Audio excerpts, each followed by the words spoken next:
Taylor, why is Bear Bachmeier so good so soon?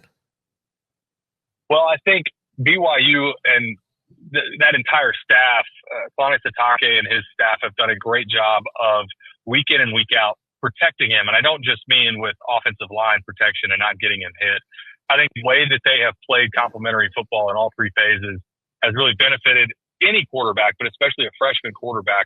They do not, very rarely when you watch BYU, do you see them backed up inside their 10-yard line, or very rarely do you see them get to a 3rd and 7 plus. They do the little things right on early downs when they have the ball to get it to 3rd and short. Obviously, running the ball well helps.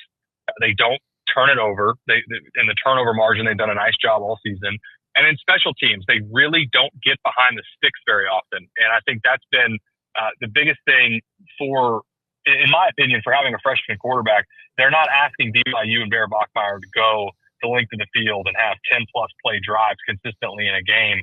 The last thing that I will say is BYU, I think, has had a pretty favorable schedule to this point of the season. I think the back half, obviously the win over Utah, by far the biggest win in their season so far and extremely impressive.